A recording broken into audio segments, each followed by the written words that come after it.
Hello friends, आज हम शिक्षण की योजना, डे प्लान और यूनिट प्लान के बारे में जानेंगे। शिक्षण की प्रभावी योजना बनाना शिक्षक की सफलता की कुंजी होती है। शिक्षक को विषय वस्तु और मूल्यांकन रणनीतियों, विधियों और संसाधनों को व्यवस्थित करने में मदद करता है। तो पहले हम दैनिक पाठ योजना या डे प्लान के बारे में जानेंगे। डे प्लान या दैनिक पाठ योजना वह होती है जो शिक्षक के एक दिन के कक्षा के लिए तैयार करना होता है। शिक्षक को इसमें यह तय किया जाता है कि क्या पढ़ाना है, कैसे पढ़ाना है और छात्रों की समझ की जांच कैसे करनी है।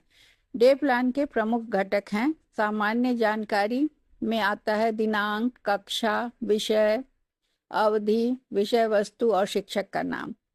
उसके बाद अध्ययन उद्देश्य, वे लक्ष्य जो छात्र कक्षा के अंत तक हासिल करेंगे।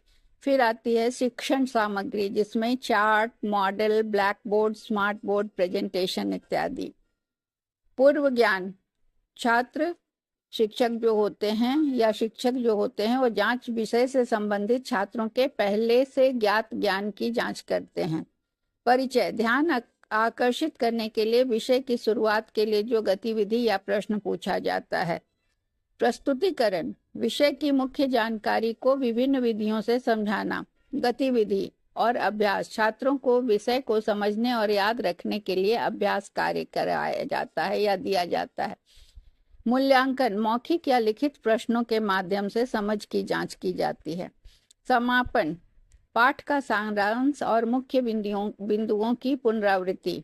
फिर गृह कार्य, अभ्यास हेतु घर पर किया जाने वाला कार्य।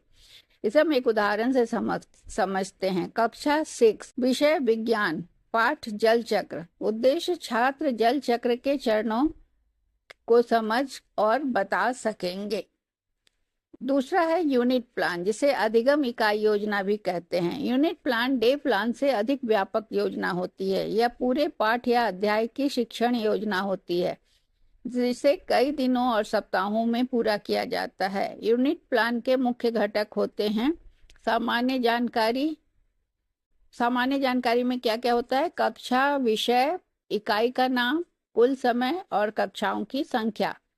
इकाई उद्देश्य, व्यापक लक्ष्य, जिसमें ज्ञान, व्यापक लक्ष्य में क्या होता है? व्यापक उद्देश्य, जिसे हम जनरल ऑब्जेक्टिव भी कहते हैं, जिसमें ज्ञान, भावना और कौशल का समावेश होता है। इससे संबंधित उद्देश्य होते हैं।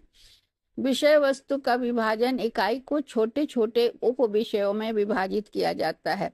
शिक्षण विधियां, प्रत्येक उप विषय के लिए अपनाई जाने वाली शिक्षण तकनीकें। अधिगम गतिविधियां, बच्चों को संलग्न रखने वाली इंटरैक्टिव